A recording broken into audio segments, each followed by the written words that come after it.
The House Committee on Economic Development will come to order. Madam Clerk, please call the roll. Chairman Hudson. Here. Vice Chair Christ. Here. Representative Barnes. Here. Allen. Here. Amato. Here. Brown. Here. Castile. Here. Gallick. Here. Gray. Here. Hausman. Here. Johnson. Smith. Here. Thompson. Weber. Here. Wilson. Young. With 13 members present, we do have a quorum. The House Committee on Economic Development will now go into executive session. I move that House Bill 133 be voted do pass. This is my Entertainment Industry Jobs Act bill that was heard here last week. Discussion, I have a substitute. It has been distributed. I move for its adoption. What we're doing with this House Committee substitute is we are taking both my bill and Representative O'Donnell's bill. We are combining them in the title, so this would change it to House Bills 133 and 583. We're also doing our best to kind of get some of the language together. There are no major substantive changes here as far as language is concerned, other than we're just trying to move it kind of in line with what's moving in the Senate. Also, we are changing the effective date, which actually was a typo. The effective date had originally, I think it said July 1st, 2024, and that was supposed to be January 1st, 2024. And so those are basically what we're doing here. Is there any discussion on the House Committee sub? Representative Barnes. Just to inquire. Proceed. Good morning. Yes. So what you're doing is just combining the two bills? Yes, sir. And the hearing was heard, what, last Wednesday? Yes, sir. The famous day of the parade. Yeah. There were a few of us that weren't here. I was here, actually. I was here in spirit. You were here in spirit. Yes, yeah. yes. But and I was with you in spirit. Okay. In Kansas City. We was representing one another. Absolutely. But no, I really don't have any problem with the bill, and I know if I'm thinking correctly, there's one other state that has this same type of law and implement this what this bill does. Yes. And what's that state?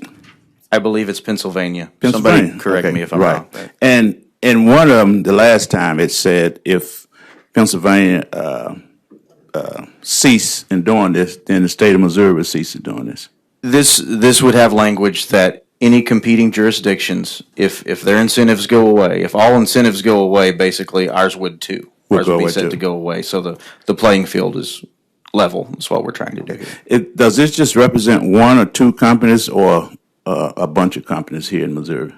This would apply to any, if you're talking about a qualified rehearsal facility, any rehearsal facility that meets the standards that are outlined in the bill, it could be located anywhere in the state as long as it meets those standards, it would qualify. Okay, I'm satisfied. Thank you. Any other questions on the House Committee sub? Seeing none, I move that House Committee sub for House Bill 133 and 583 be adopted. I move we adopt the House Committee sub. All those in favor will signify by saying aye. Aye. All those opposed will say no. The ayes have it. You've adopted the House Committee sub. I now move that House Committee substitute for House Bills numbers 133 and 583 be voted do pass. Is there any discussion? Seeing none, Madam Clerk, please take the vote. Chairman Hudson. Aye. Vice Chair Christ. Aye. Representative Barnes. Yes. Allen. Aye. Amato. Aye. Brown. Aye. Castile. Aye. Gallick. Aye. Gray. Hausman. Aye. Johnson. Aye. Smith. Aye. Thompson. Weber. Aye. Wilson. Enthusiastically, aye. Young.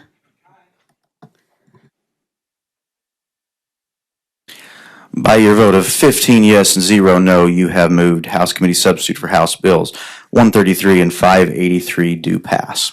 We are no longer in executive session. We're now going to go into the hearing portion of our meeting today. We're going to hear House Bill 1038, sponsored by Representative Christ. Representative, welcome. You may begin when you're ready.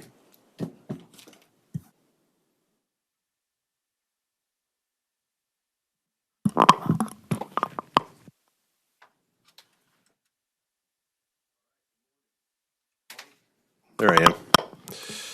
Thank you, Mr. Chairman and members of the committee for hearing House Bill 1038. For the record, I'm Brad Christ, District 96, South St. Louis County. I feel this is a very important bill that could generate positive economic and workforce outcomes in our state, and I'd greatly appreciate your consideration. The Intern and Apprentice Recruitment Act is pretty self-explanatory in the title of the bill and incentivizes Missouri businesses to increase the number of internships and apprenticeships opportunities in the state. And it's twofold. There's an internship gap in Missouri, and then we have a very strong apprenticeship program now and outcomes in Missouri, and I'd like to double down on that.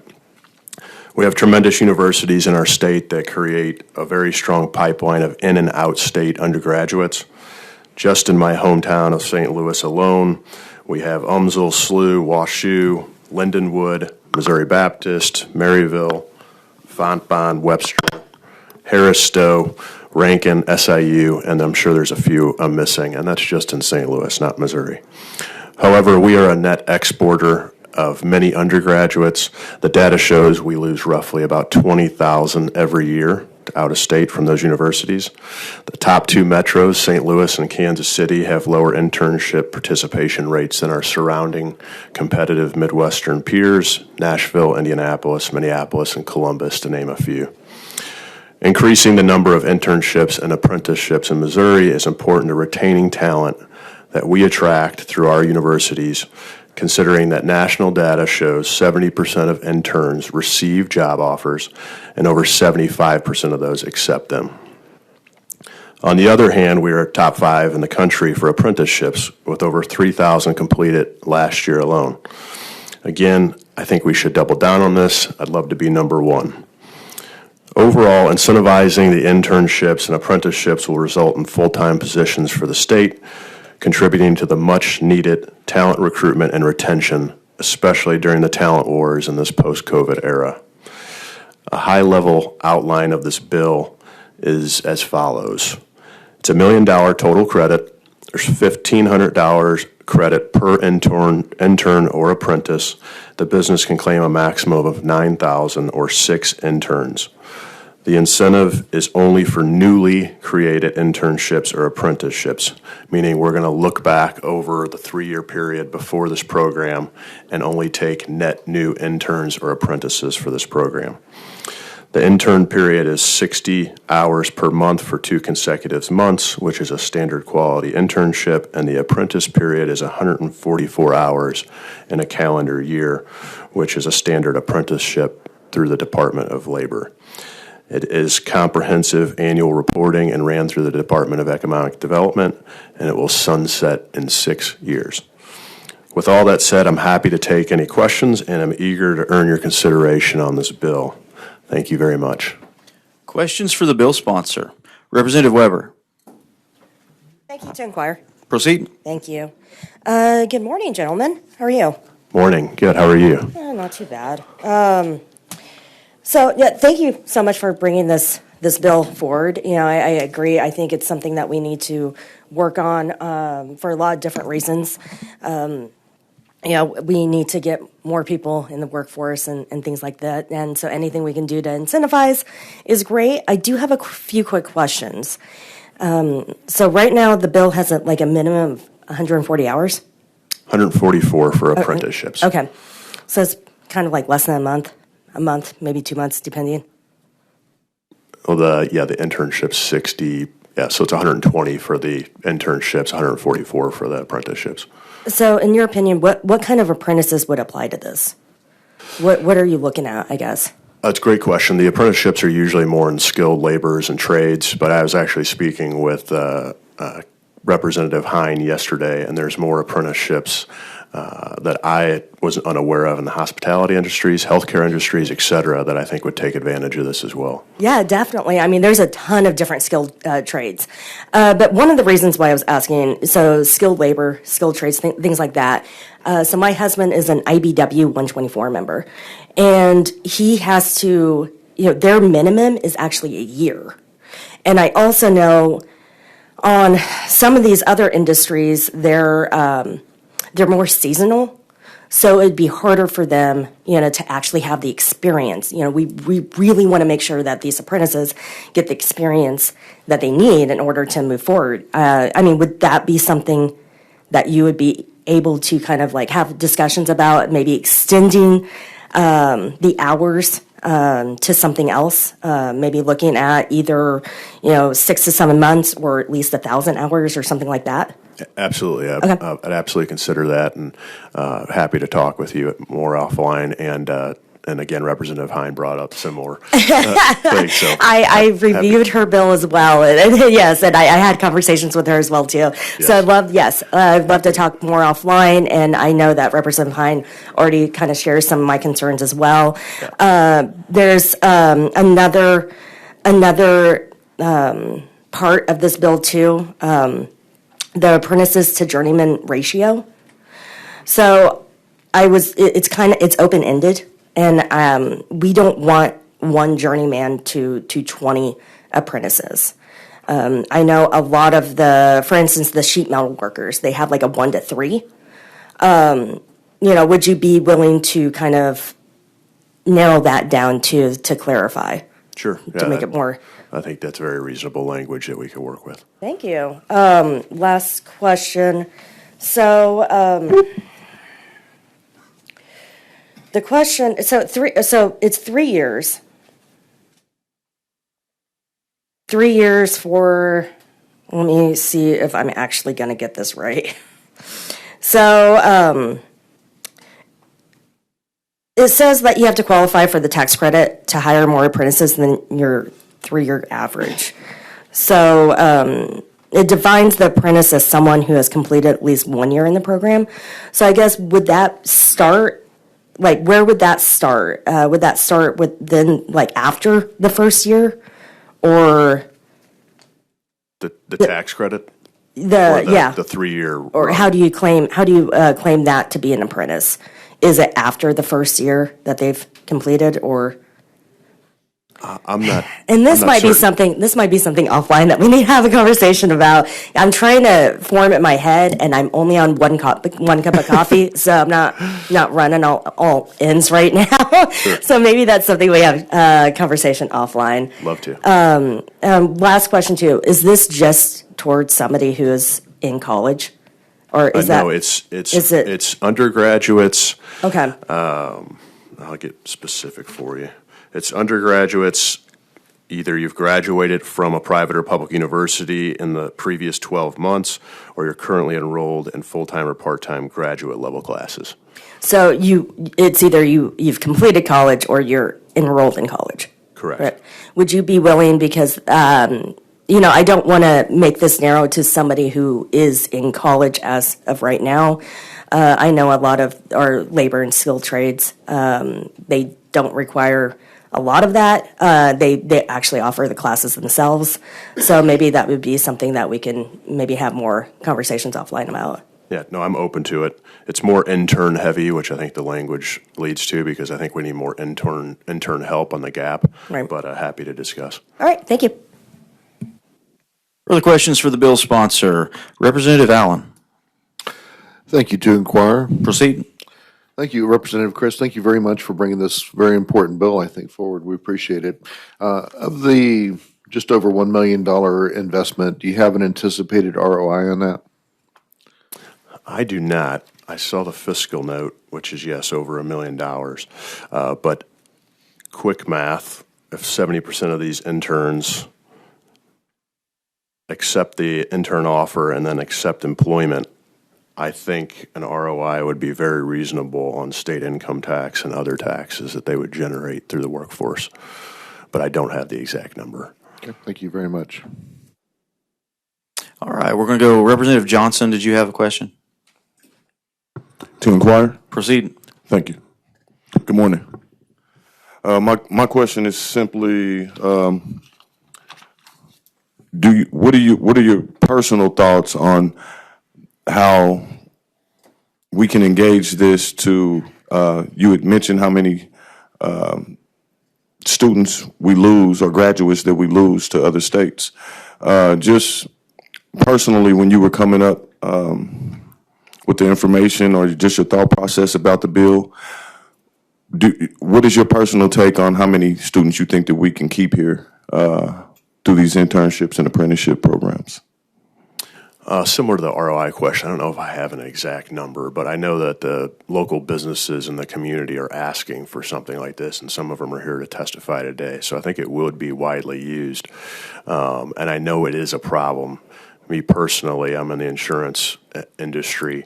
We have a very tough time recruiting and keeping talent. And I think this would really incentivize our industry to have more interns and hire those interns afterwards as well. Well, I'm an insurance guy myself, and I think that there's some things that we could work on, and I have a piece of legislation as well that I'd like to talk to you about outside of here. Absolutely. Love Thank to. you. Mm-hmm. Yep.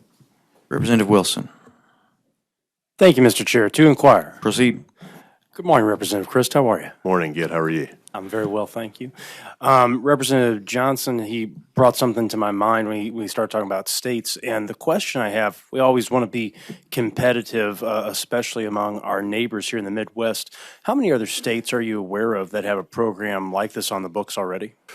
There's a handful of states that are looking at similar legislation. I know one that has current legislation is Florida. I actually think our language is a little better than Florida. Theirs only applies to interns, and ours includes apprentices. And theirs includes existing internships. Ours is only for net new internships. So I think there's some better generation mechanisms there.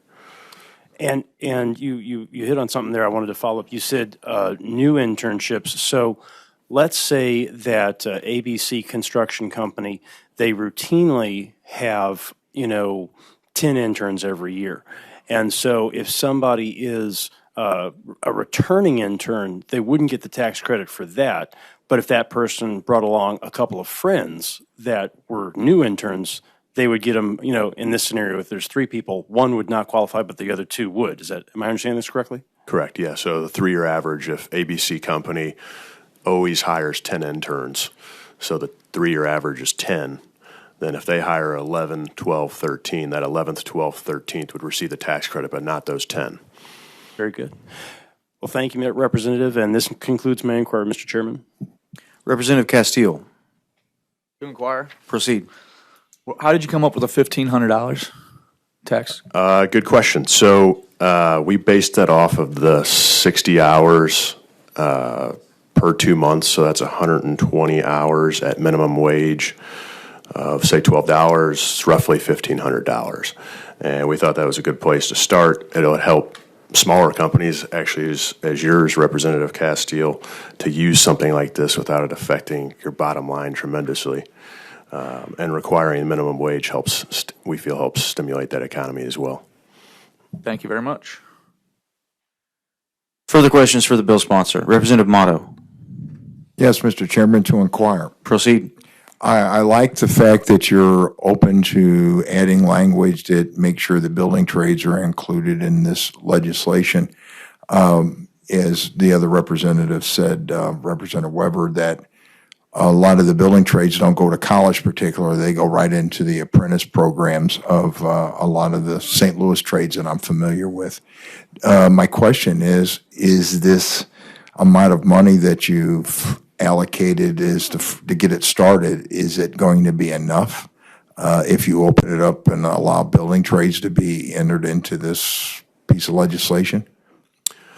It's a great question. I don't know. But we did have a mechanism in here, I believe, that if we do run out, there is, I think the small priority shall be given to the taxpayers that have been in business for less than 5 years. So if we do run out, the priority of the tax credit will go to new businesses first, and then I think we can assess it after. Thank you. Any more questions for the bill sponsor? All right, seeing none, thank you, Representative. Thank you for your presentation. Thank you for so being much. here. We will now take testimony in favor of this bill. Welcome. State your name and begin when ready. Thank you, Mr. Chairman, and good morning to the committee. My name is Adam Kazda, Vice President, Government Relations for Greater St. Louis, Inc. Greater St. Louis, Inc. is the unified voice of the civic-minded business community.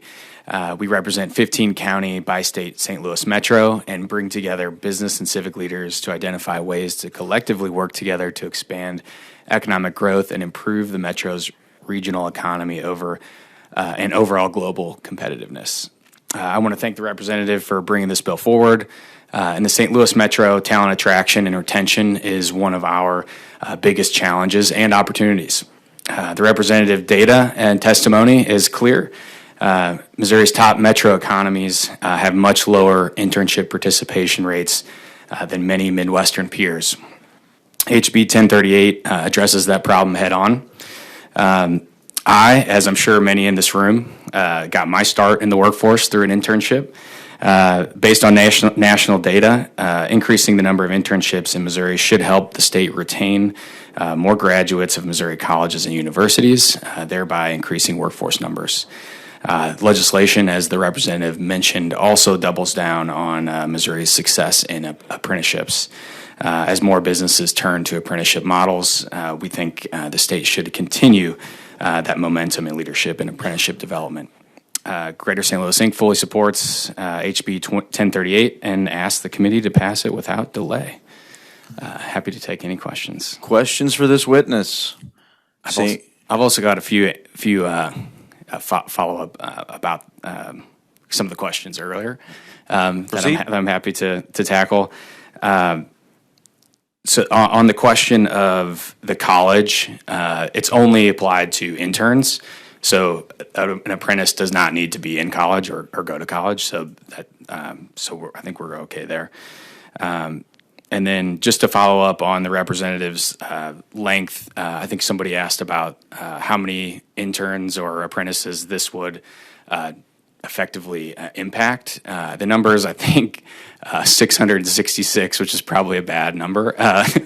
But if all of the credits were claimed at the end of the program year, that's net new 666 apprenticeships or internships in Missouri. I think that's one of the benefits that the representative added in there was, tax credits sometimes get a bad rap because they're tailored to one company or just one kind of sector. This opens it up that it's only net new businesses, and that's what the representative built on from Florida. Is the Florida program now incentivizes interns only and would incentivize a business that already hires so many interns, let's say 3 a year. They can claim those 3 interns looking backwards. So they're not creating net new internships for the state or net new apprenticeships, which I think this is valuable and I think stands out amongst the tax credit, other tax credit bills. So, just wanted to address that. Thank you for that. Representative Young. To inquire. Proceed. Good morning. Good morning. Maybe I should have asked the bill sponsor this, and I think there was a mention of some of the industries that this would impact. But do you happen to know, it wasn't really defined and spelled out in the bill. It referred to the U.S., under the U.S. 29 CFR, Part 29, these approved industries. Do you know how many there are, and specifically what some of those industries are? Do you have information on that? I do not, but I know that the federal definition has a long list of those, and I think we're happy to share those. Thank you. Any more questions for this witness? Seeing none, thank you for being here. Thank you for your testimony. Next person to testify in favor of House Bill 1038, please come forward. State your name and begin when ready. Thank you, Mr. Chairman, and good morning to the committee. My name is Brian Salmo, I'm the managing director of the Hermann Companies, which is a St. Louis-based investment firm.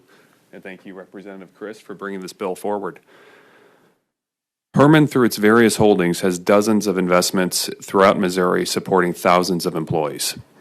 Recruitment and retention of workers in Missouri is a top concern across our portfolio of companies. As some of you may have experienced working with interns and apprentices, it's often more resource and time intensive, and the employer gives more than they get. But yet, Missouri still needs more trained workers. This proposed program is an efficient workforce development tool. Reducing the cost of interns and apprentices would be a real incentive for employers to engage more aggressively in developing needed workers. I'm also a member of the University of Missouri St. Louis's Chancellor's Council. The university is very supportive of this bill. It helps forge a tighter connection in the training to employment pipeline needed for Missouri students and employers, which UMSL is focused on. UMSL is an institution that creates great upward mobility, and this program creates new opportunities for students on their path to meaningful employment. The question about ROI came up, and like I said, Hermann's an investment firm, and so that's one I just was doing some quick math in my head on. The way I think about this, pulling from Mr. Kazda's number of approximately 666 new internships created if this program does what we think it will do, and Representative Chris, 70% conversion ratio of those 666 interns turning into Missouri jobs, it's about 450 new jobs. And if we say those jobs are $40,000 a year, it's about $18 million a year in income in Missouri.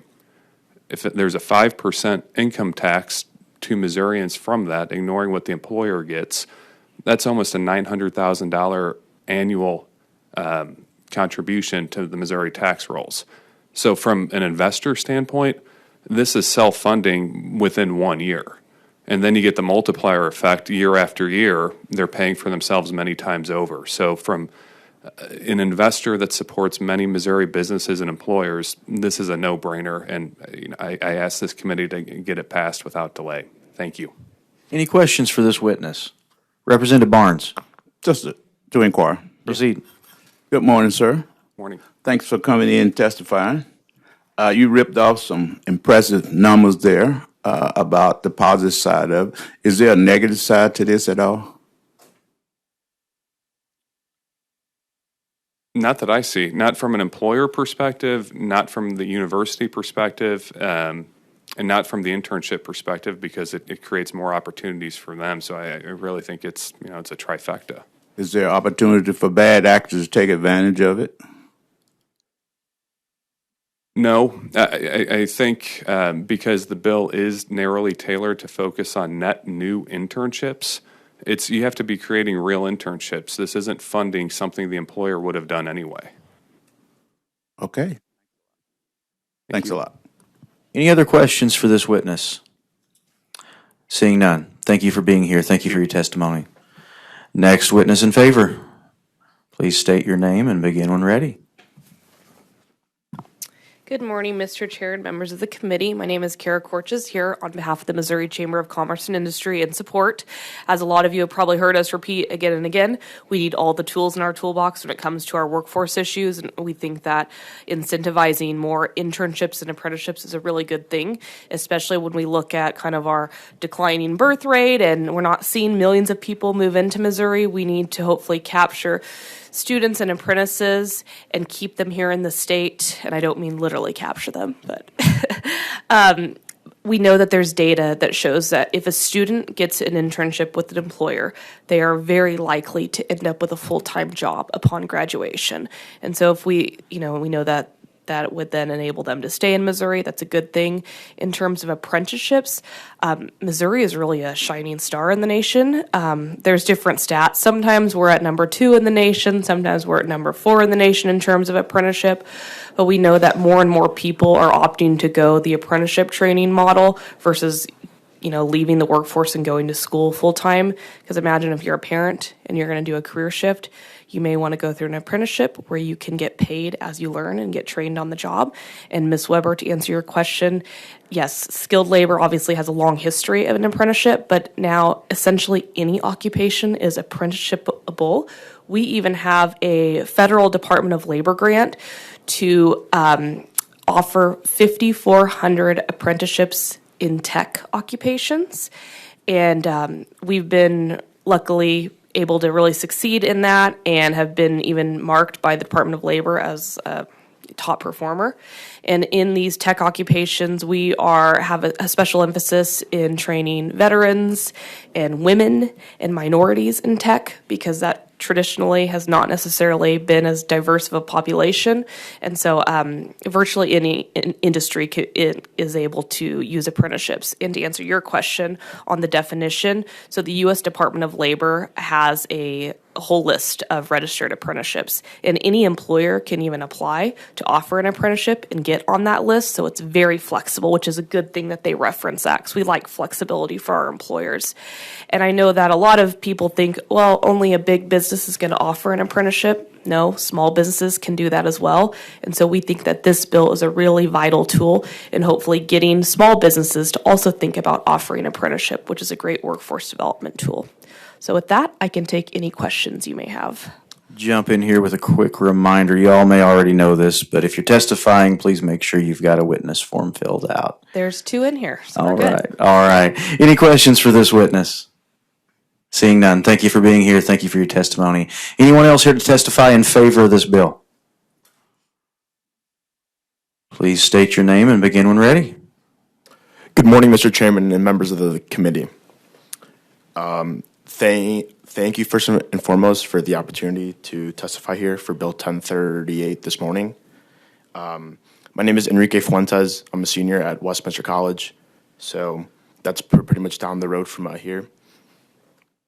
So I grew up in Chicago, and I came here to Missouri to go to Westminster College. I had the attraction. I love everything about the school and the state. So over the last 3 years here, I've been very involved on campus. I've been a new student mentor. I was a member of the Westminster wrestling team for 3 years there. I give tours. I'm a member of student foundations, and I was the president of my fraternity.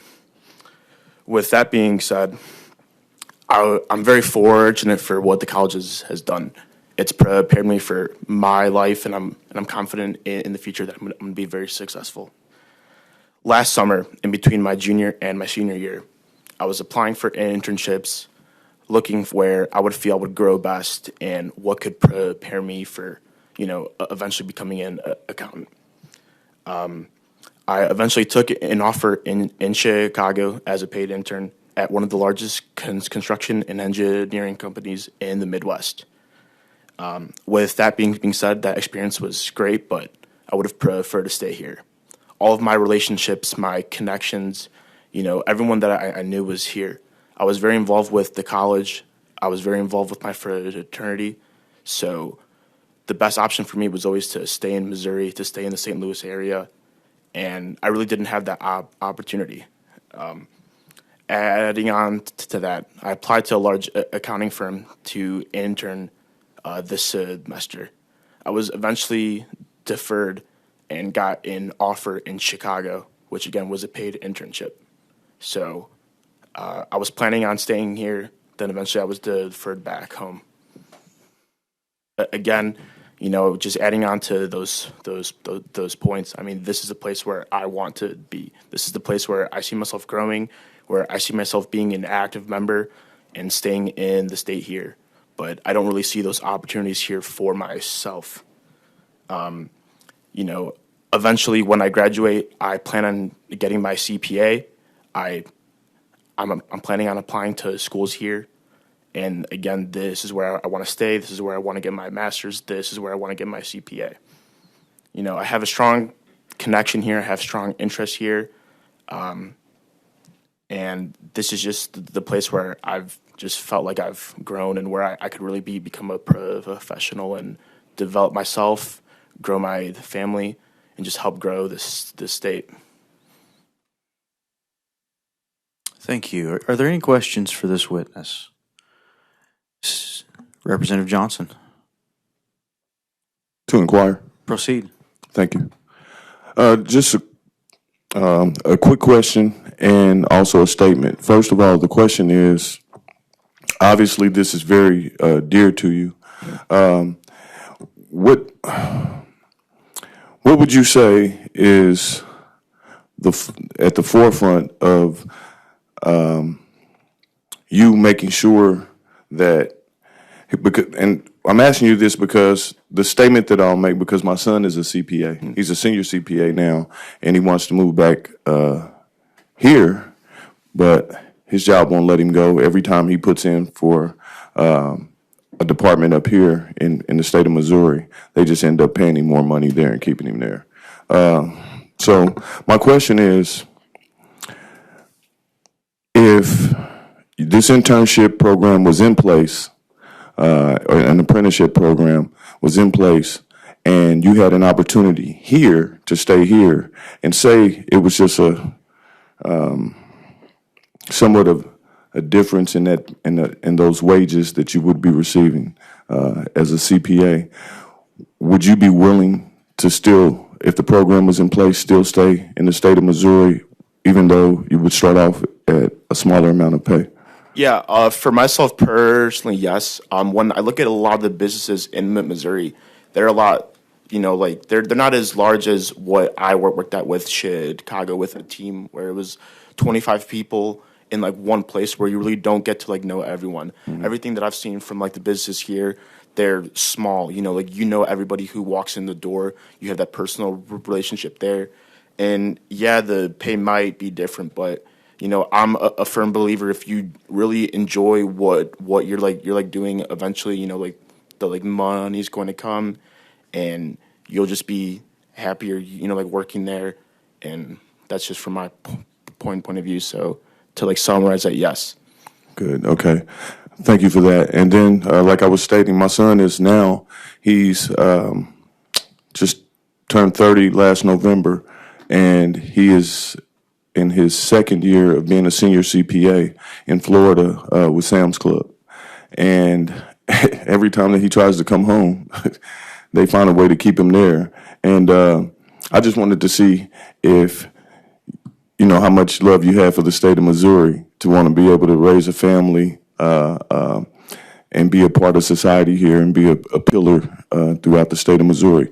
So my son wants to come back all the time, only gets to come for vacations, catch a Chiefs game, a Royals game, something like that. But I wish that I could have him home, and I wish that he also had a internship program, an apprenticeship program like we're talking about today. Thank you. Representative Hausman. Thank you, Mr. Chair. First, I'd like to say thank you for coming and sharing your experience with us, because I think firsthand this is who the people, how this bill is going to affect the people. And so thank you for doing that. Your experience, I'm thinking, is not unique. I'm assuming, what are your peers that you're going to school with right now? Do they know about this? And what do you think their thoughts would be? Yeah, so most people that I live with now, again, are from Missouri, but there's a good bunch that are out of state. Pretty much from my knowledge, I think out of, most of my classes, I think only very few who were out of state stayed here. So just kind of seeing that firsthand.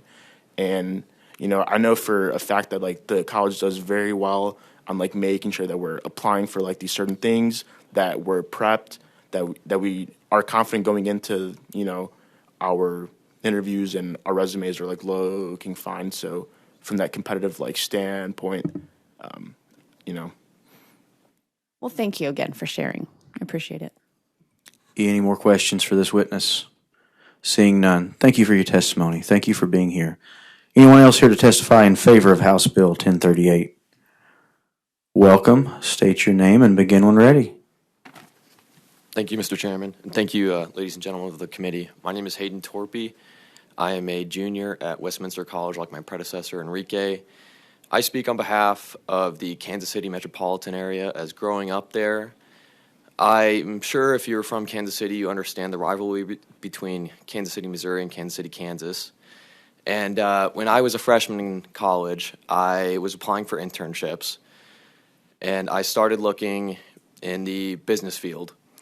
And what struck me was a lot of the internships in the Kansas City area are in Overland Park or in Johnson County, which sadly pained me to have to apply to Kansas, but ended up having to apply for Kansas jobs.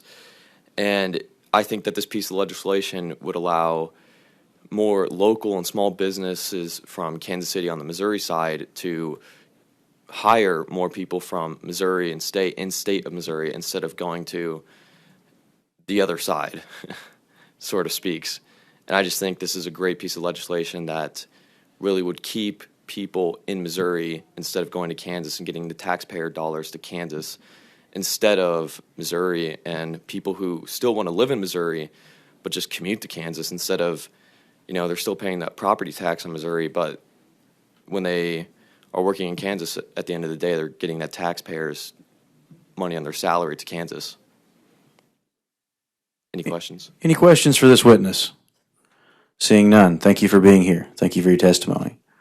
Next witness in favor. Please state your name and begin when ready. Mr. Chairman, Shannon Cooper today representing the Greater Kansas City Chamber of Commerce as well as the Civic Council of Greater Kansas City. And I'd like to spend about the next 2 hours going through all the technical aspects of the bill. That was a joke. I got nothing to say other than it's a great bill, and I hope everybody will support it. Be happy to answer any questions. Any questions for this witness? Seeing none. Thank you, Mr. Chairman. Thank you. Thank you for being here. Thank you for your testimony. Next witness in favor. State your name and begin when ready, please. Thank you, Mr. Chairman, members of the committee. David Jackson, registered lobbyist for Next Missouri, which is a statewide advocacy coalition for entrepreneurs and investors who support those entrepreneurs and working to reduce certain barriers to economic growth and in the startup community. And, I've been on both sides of this as an intern. It really paved the way for my career and people taking a chance on me and investing that time for me to learn about business and kind of find my career path. And I've tried to pay that forward and been on the other side and hired interns, some of which have gone on to work with me, full time after graduation. And I think when you think about startups, sometimes that there is that initial work that goes into. In addition to the cost of hiring an intern, just the time to invest in that, and that makes a big difference. And hopefully, this bill will provide enough incentive to get enough companies to kind of put forth that effort to try interns out, because it really does make a huge difference in these kids' lives. I think. We have an incredible opportunity in Missouri, and I think in a disconnect because we hear about workforce and we hear about retaining and finding quality talent. But when you go to our colleges and universities, we have an incredible amount of institutions and talent in Missouri. As you saw from these two gentlemen here, I serve on the board of Westminster College, and I can speak to both of these individuals that have done had incredible impact on that university. Enrique has recruited tons of students from out of state to come to Missouri and go to college here.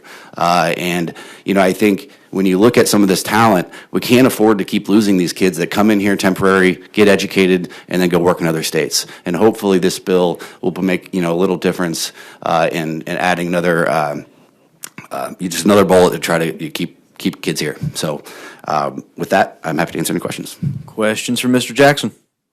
Seeing none, thank you for being here. Thank you for your testimony. Next witness in favor. Please state your name and begin when ready. Thank you, Mr. Chairman. My name is Hannah Beers Sutton. I'm here on behalf of Mallinckrodt Pharmaceuticals. We just want to go on record as being in favor of this bill. I'm a little rusty. I'll fill out a form. Any questions for this witness? Seeing none, thank you. Anyone else here to testify in favor of House Bill 1038?